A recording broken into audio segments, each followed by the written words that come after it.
Hello. Welcome to the Shift Hustle Show. My name is Jason, as you know. Thank you guys so much for joining me tonight. A couple of things we're going to talk about. This is episode 5, by the way. We're going to talk about Skipcart. That's the app I want to highlight tonight to talk about. I haven't done it yet. I did sign up, but I want to kind of, Gabe did one, actually. You know, Gabe, he co-hosts with us at least once a month, sometimes fills in for me. Actually, I think he's filling in for me on the 6th. Now that I think about it. But anyways, he did one just for the show, which I really appreciate him doing that because I'm not live with it here yet. And we're going to talk about DoorDash and their shopping requirements. Just dig into that a little bit. I did some Amazon Flex. We're going to talk about portable benefits a little bit deeper. I kind of looked into that a little bit. I think I touched on that like a couple weeks ago. And then why DoorDash is pushing those portable benefits. So, all right, let's get right into it. Got a comment here. Bubba Sue, I've been on the waiting list for like 6 months. I don't know what. I think I ended up like, because I wanted to highlight an app, per week, just kind of like something new. And I saw Skipcart, and I think I definitely had heard of it. So I was like, oh, look, sign up. Oh shit, it is live in Grand Rapids. But I think I am technically still on the waiting list. So 6 months is a long time if they're in your area. I mean, Gabe's like I don't know, maybe like 2 hours from me. So it's not like it's in a different state or anything, but so Skipcart basically is an on-demand delivery service. I dug it into a little bit more. I thought it was more food, but they're basically the last mile delivery service. So they do food, they do, excuse me, I'm drinking a beer again. You know how that happens. They do grocery, they retail, pharmaceuticals, food and beverage. Obviously, it says electronics. I thought that what was kind of interesting is that Skipcart Express is offered within Shopify. So apparently they have is it called an API, where you're able to put that in your website and you can get stuff delivered right through that. So that's pretty cool. Going into the pictures here, 7-Eleven deliveries. Yeah, it's so funny you bring that up. Gabe's first delivery was 7-Eleven. So I don't know a ton about this stuff. I'm just going to kind of show you just so you kind of get what it looks like. It's relatively, Gabe wanted me to get rid of this guy's address, but like anyone cares. Just like any app, looks like this is the order. You got a detail button, arrival time, mileage. Just basic stuff, proof of delivery, retake the photo, It looks relatively easy. That's kind of the same picture. Gabe said it was very smooth. There is a breakdown of the pay. It wasn't a great paying one, I'll be honest. He's like, I'm just doing this for the show. I'm like, yeah, I get it. I appreciate it. Interesting. I know Walmart Spark does this, and I don't know if DoorDash does, but like, how does this delivery go? Do you guys ever fill that out? The 5 stars and comment and stuff like that. I typically only do it when it's bad. And then the last thing on the Skipcart, they kind of have a rewards program. So each order that you do, you get paid a certain amount of points. So I don't know if, it's just a fancy way of like getting a bonus. You know what I mean? But yeah, I guess it has like points you earn. And there was another picture that I think that had like, I can't remember. Maybe I cut that one out. But yeah, what do you guys think of Skipcart? I wish I could give only if it's bad. Yeah, the reviews. Yeah. I think Walmart Spark asks, does it ask about the delivery or does it ask about the customer? Yeah, I don't know. I can't remember. But yeah, I only fill them out when it's bad. It's like, especially when I'm really trying to get orders and I want to be like, let's go. I typically just skip past it. I don't fill it out. So let me know about Skipcart if it's good in your market. Like Bubba Sue said, a lot of 7-Eleven deliveries, who owns Speedway too. So Speedway 7-Eleven deliveries. Again, if the price is right, I'm going to take it. I don't think it's anything crazier than any other app out there. They say they cover 37 states. I clicked on, let's see, the driver, just kind of see if there was anything. What are the requirements?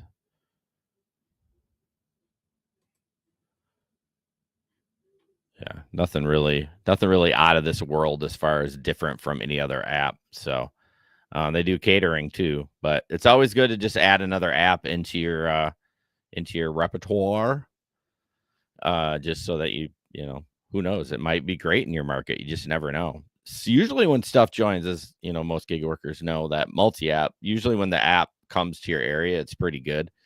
But man, has it been slow. And that kind of leads into my Amazon Flex. I started back with Amazon Flex. So earlier last week, I went out, trying to make some money, and it is just painfully slow. I mean, painfully slow. The Spark is slow. I mean, I got DoorDash on. I got Grubhub, not Grubhub. I think my account's not. It didn't get deactivated. I just stopped using it. I think they just turned it off. But so I got Spark, DoorDash, Uber Eats. I even turned Instacart on. And I'm just like, you know what? Maybe I need to go to Flex. And so, as you know, I use Flex Alert, which auto refreshes your phone. I don't know how you do Flex without this. I'll be honest with you. The link is in the description for that, for Gary's apps. But so it auto refreshes your phone, and I'll be honest with you, it is technically not a bot because it has to hit your phone first, but it does have a little bit of a grabber on there. And it doesn't win all the time. So I think the difference between Gary's apps and a bot, you have to they log into your account through a server that's not like it's not on your phone. You don't get that from your phone. So I don't know how it's able. I think it's on their server, so they see it first and then they can grab it. I don't know, but Gary's apps don't do that. It has to ping your phone. It has to come up on your phone, and then it's basically tries to grab it for you. So I lose a lot of them even with that. So that being said, I decided to get on there, and one of the parameters on that is 25. Well, you can set it how you want. I mean, just like Gary's other apps, you can set your parameters, and I wanted $25 an hour, and I got one really quick, and I was like, oh shit. So and it was the Caledonia warehouse, which is same day, and I've never done a same day. And so that was interesting. I went there. Now they don't have stickers on there. You have to organize it yourself. So the first day I went there, I ended up looking at the address on each one and then writing a number on there. But god dang, that took so long. I bet it took a half hour for me to do that. So I talked to one of my friends. Her name is Jamie, and she says she does it this way. And tell me what your thoughts on this. So she goes by the address. So she just grabs the box, and when you have, a bigger back, you can kind of do. I guess if you couldn't fold your seats down, it'd be a little bit tougher. But she goes, everything starts with, it goes 1, 2, 3, then the middle 4, 5, 6, and then the back 7, 8, 9. So if it starts at a 1, it goes here, 2, 3, so on and so forth. So I did it that way, and it was easy to load, but the problem is I had a lot of big boxes, and when I needed a 2, it was in the middle and it was blocked by all these ones. So what do you have to do? You have to pull that out. So that's a little bit of a disadvantage as far as like finding the box while you're working because, you can't see it. Now, if you organize them, you got one, you got 1, 2, 3 right in front. Like, doesn't matter what size the box is. You've wrote them on there. You've wrote the numbers on there, and then it's right there. So I can see both. If I had a lot of small stuff, I think it would be fine because I could reach over the ones and kind of look for the twos. But I mean, I have a rear view mirror that has like a camera with it. So like if your back end is blocked, I had to turn that on. The boxes were so tall, I couldn't see out the back. And so that was kind of difficult. But I can see it for a smaller boxes. And I really like the envelope system. I did the same thing. I just sat them on the floor and started 1 through 9. And then I knew that it was right where it was without having to, write a number on there. So let me know what you think about that. What would work for you? What was great? What would be better? If you have a better idea, I would love to hear it.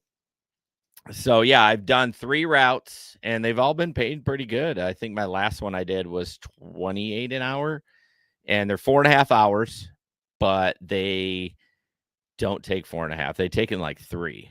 So you're really making like, whatever. I'm not going to do the math. We don't do math on here, but you're really making a lot more. So I don't sleep on Amazon Flex. I understand I do have that app and that definitely does help me. And I recommend getting it. The app is free, Flex Alert. If you want to remove the ads, it's $20. And then if you want it to help you grab a block for you, that is it's $1 a time. So you buy like tokens or whatever. But yeah, I don't know. I think Flex might be my new thing for a while. Until the other stuff picks up. School starts next month, 18th of August. I'll be back. So I won't be doing as much gig work, but except on the weekends. But yeah, Traveler loves Flex. I love Flex too, man. I mean, it's very autonomous and you really don't talk to a lot of people and you just kind of do your own thing. And yeah, it's almost even better than food delivery for me because food delivery, there's waiting. And that's annoying. You know what I mean? But you kind of like just kind of do your thing when you're doing Flex and you're just tearing it up through the street, not literally tearing it up, but just doing your thing. And thankfully, what was the first one I got? Oh, I had Lowell. Well, this doesn't matter for y'all are staters, but I had Lowell and then I did Rockford 2 days in a row. So, but I had to look back as I talked to my friend Jamie. I hadn't done a Flex route this whole year. I went back. The last time I got paid was December 2. So it had been a long bit. So I'm kind of mad I slept on it a little bit because last week was slow, but I mean, it has been slow as the summer has gone on. So check out Gary's apps and Amazon Flex. Don't sleep on that. Okay. So DoorDash shopping. I think there's a misconception out there about DoorDash shopping. And if you need to be, okay, so forgive me on the terms. If a platinum dasher, is it platinum now? Is it fucking, yeah, get the job done, move on. Yeah, exactly. You don't have to fuck with anything, which is nice. As long as the app works good, you don't have to deal with customer service. So there's no top dasher anymore. It's like platinum dasher. But I think what a lot of people are getting confused with DoorDash and shopping is you do not need to be a Bubba Sue platinum. You do not need to be a platinum driver to do shops. Now, can you be a better shopper and get more shops? Well, of course you can. And here we go. This is mine. Okay, so get paid more as a pro shopper. So they have their own statistics inside of the app under ratings and rewards. These numbers are low for me, and I'm shocked by this, but original item found. So so here are the things that you need to be at. And I don't know the exact, I mean, I looked in them a little bit before I started the show, but you have to have a certain amount of lifetime shopping orders. I have 75. But I don't know what the limit or what the threshold. Items that were wrong or missing, I'm good there. Items with quality issue, good there. Substance issues, good there. Total items found, 93%. They want you above 99%. What's kind of bullshit about this, though, is that doesn't affect you. Like, just because I can't find it doesn't mean it's not there. Or so no, that would be my problem. Reverse that. If it's not there, like I can't do anything about it. And then original items found, try to stay above 92. I'm at 83%.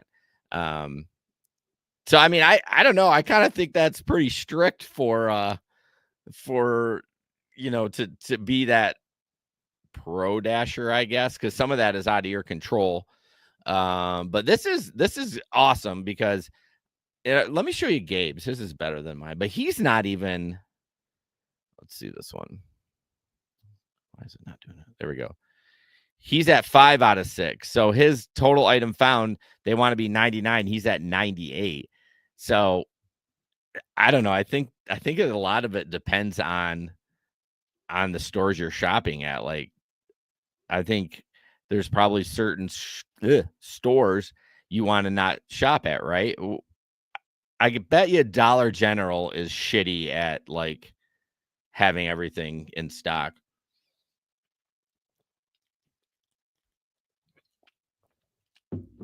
So yeah, Gabe's doing good. I mean, we're all he's got 479 lifetime, but we're all the same, except he's got 93% on original item found. I'm 83. But like I said, I don't know. I don't think I can really control that. Yeah, I know. Yeah, it definitely does say that you do get paid more. What did it say? Offers paying up to 30% more. Yeah, I don't, and it doesn't, you can cherry pick those too. You just got to make sure they're good. And I think honestly, I think you would kind of shoot yourself if you did big orders, like big shops, because I think you had more opportunity to miss items and sub and stuff like that. But I'm trying to think a couple. I definitely wouldn't want to do Dollar General. Meijer seems to be great. I do most of mine at Meijer. I can't, and maybe Family Fare. I think that's a regional chain for us. It's like a Kroger. Well, I don't know if it's like a Kroger. I think Meijer is like Kroger. Family Fare is a little bit more expensive. They're smaller stores. I don't know, but yeah. So don't sleep on shopping. I know Maureen from Mo Side Hustles. She kind of don't want to do it, but I mean, if you can make more and you kind of like flex, you kind of control your own destiny a little bit. It's like how fast you shop. You're doing the best you can. You're not waiting at a restaurant. You know what I mean? So I think that's what attracts me to that shopping as well, is just being like quote unquote under, not your own boss, but like you're in control of whatever is happening. Same for like Spark. Sometimes you get a pickup order and you might sit there a half hour, even you might sit there 20 minutes before you even are able to even go to fucking pick it up. They send them out so early, but when you're shopping, you go there right away and you can knock it out. So check that out. What else did I? Oh, sorry, I got distracted. Yeah. Let's just talk about the portable benefits. That's about all I got left for tonight. So I know I talked about it before. I got an email, I don't know, a couple weeks ago from DoorDash. And I'm just gonna read it. I did use ChatGPT, and this is just it's great. It organizes shit so well. Like, I freaking love it. But a lot of companies, I shouldn't say a lot of, DoorDash is pushing these portable benefits. And I think Bubba Sue had comment on that too. Is like, why are they pushing it? And I wanted to dig in more. I mean, why they are pushing it. So just a definition of portable benefits, which I didn't even know this was a thing, or maybe they create it for gig work. But anyways, portable benefits are job-related benefits like health insurance, retirement savings, PTO, or workman's comp that are not tied to a single employer. Instead, they follow the worker from job to job or gig to gig. This concept is especially relevant for gig economy workers who often work for multiple platforms like DoorDash, Uber, and Skipcart, and don't qualify for traditional employee benefits. So my first question on that, can you get that in the W-2 world? Although that wouldn't really matter, right? Because they would offer their own. So it must be, I would like to know. Yeah, see, this is where I should be chat GBTing this while I'm talking, is like, was this here before gig workers? So why DoorDash is pushing portable benefits? They're protecting their independent contractor model. So DoorDash classifies its drivers as independent contractors, not employees. If gig workers were reclassified, they would be required to provide full employment benefits. So that's why they're pushing it. Like, makes sense. They're trying to advocate for a like middle ground solution, like supporting them, but keeping them independent contractors. So it's shared responsibility across all platforms. But I wonder how that's going to work.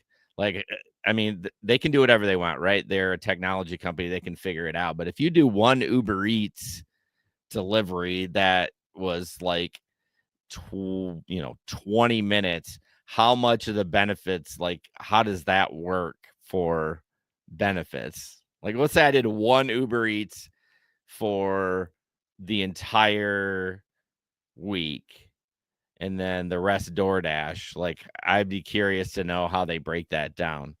Now, this is where you may disagree with me. I think this is good.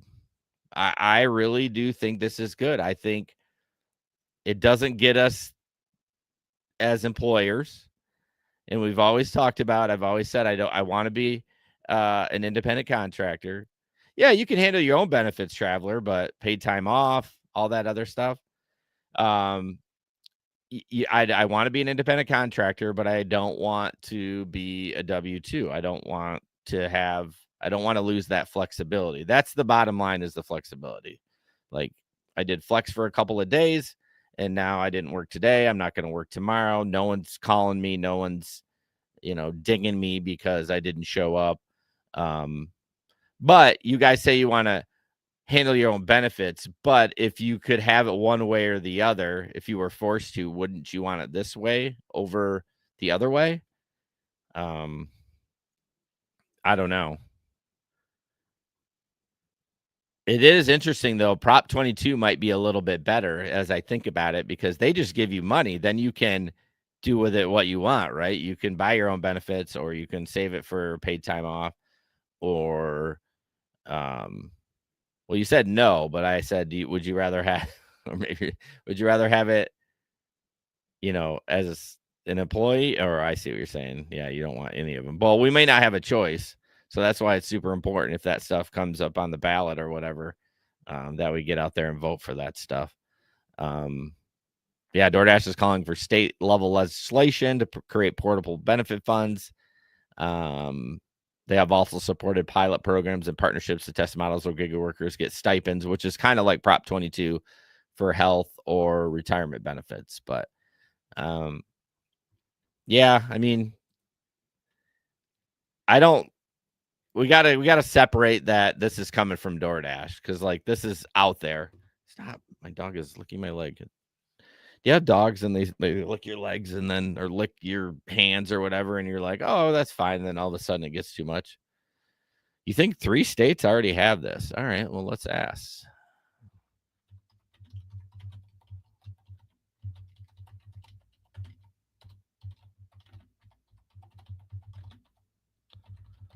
Benefits is the one of those words I can't spell worth a shit.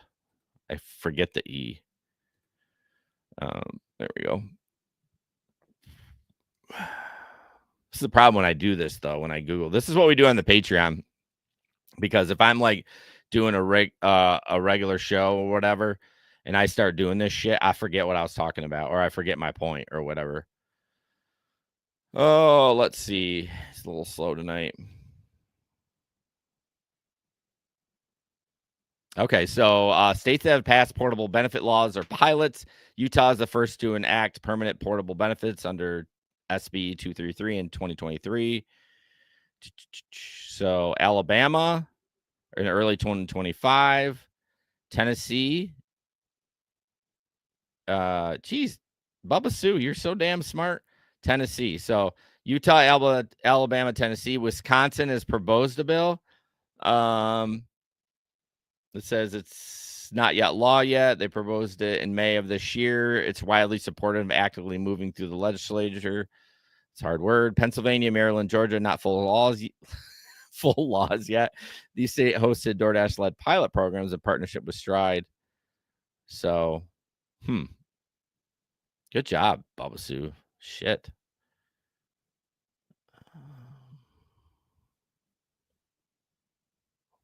So yeah, there's a California. Okay, we know what California.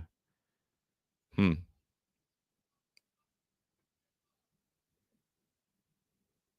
yeah, Utah was like first on the bandwagon. Sorry, I'm reading. I know it's super boring. Yeah. I'm surprised Michigan has not done this. Although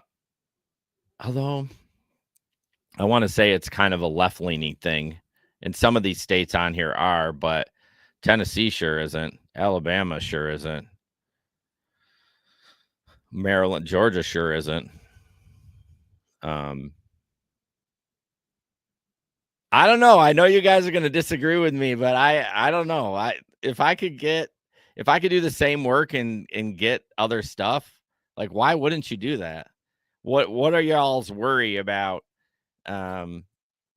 not being, if that did happen? Let's just stick to the portable benefit stuff. What would be your what would your worry be that what would happen if that did get passed in your state? Let me go back down here a little bit. So, Bubba Sue, New Jersey introduced proposals to create a portable benefit. We needed to say PBS for service counselors, though not enacted yet. So you're on there. I don't know if that's going to be a thing for you, but nothing else on the books for Michigan. Let's see: Utah, Tennessee, Alabama, Wisconsin, Pennsylvania. I don't know if I know anyone. We know a few. Obviously, California. I don't know. Well, Jiminy is in Massachusetts.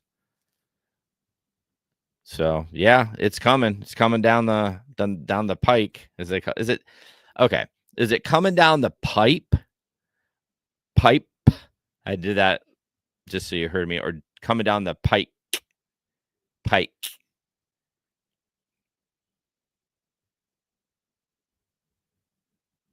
You can tailor your own benefits, but you didn't answer my question.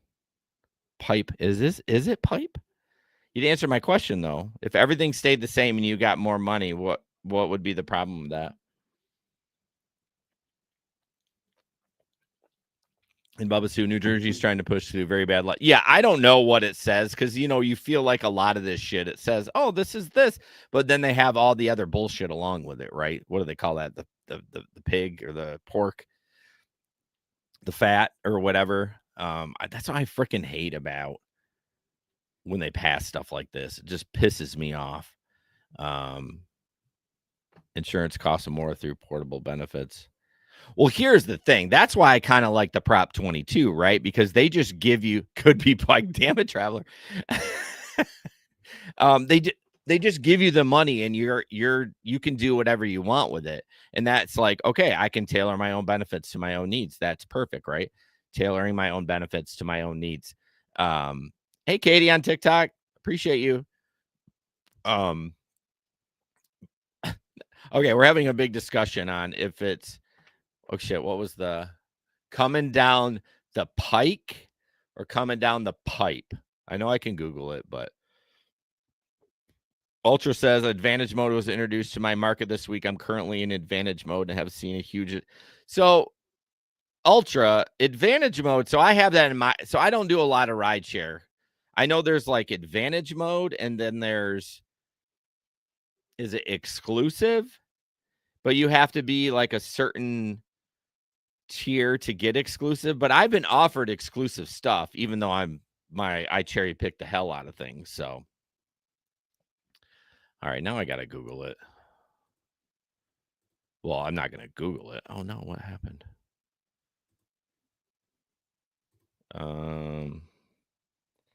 Is it coming down the pike or pipe? I just got to know. The correct phrase is coming down the pike. The pike is short for turnpike, which refers to a main road or highway. So something coming down the pike means something approaching or merging, like a car, an event, or coming toward you on the road. People often mistakenly say coming down the pipe, probably thinking of, well, you know what? Fuck it. I think both of them are fine. So back to advantage mode. I don't know. I don't do rides, but you're always right. You need to start your own show. Yeah, I don't know. I don't know much about advantage mode. Maybe we'll talk to Larry about that on Wednesday, because although he hasn't been driving a lot either, and he just recently got the upfront pricing. So, yeah. Well, back to the portable benefits thing. I think it's a good thing as long as I'm not, yeah, it could be a plumber. Yeah, I'm sure that's what they use. As long as if it's a cash like stipend that I can distribute how I want. But that's the thing. How many people actually do what you're supposed to do, right?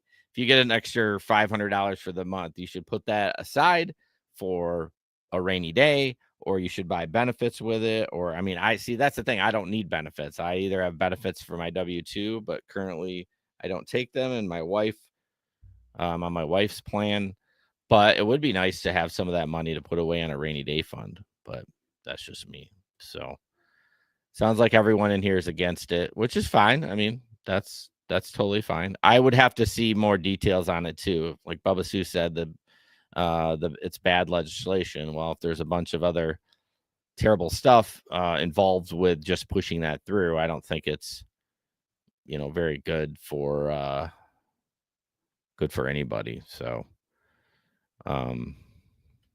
yeah, so that's all I got. And appreciate you guys. Talk to Steve. Steve is so busy, and he's under the weather, and yeah, I cannot keep up with Steve. I don't know how he manages every day. Maybe that's why he's under the weather. He burned himself out. But I do need to get him on the show. We had him on. God, when did we have him on? Oh, we had him on like a couple months ago when we were talking about the Colorado, the shit over there, but which I never even heard the end of. I'm so far behind in his podcast too. I'm like 6 episodes behind. So I need to get on top of that. But, well, thank you guys for joining the show, the Shift Hustle Show, episode 5, where we help you navigate. Oh, no, we help you own the hustle. Where I help you own the hustle and navigate the plot twist. Appreciate you guys, Bubba Sue, Ultra, and Traveler chiming in. I really enjoy doing this now that I have a little bit more interaction, so I'm able to bounce things off things. I feel like if there was nobody in here, I wouldn't be able to talk, or I would be able to talk, but I would just squirrel out. So I appreciate you guys so much. We'll see you on Wednesday at 7 p.m. Eastern for the gig economy news, and have a safe and profitable night. Talk to you later.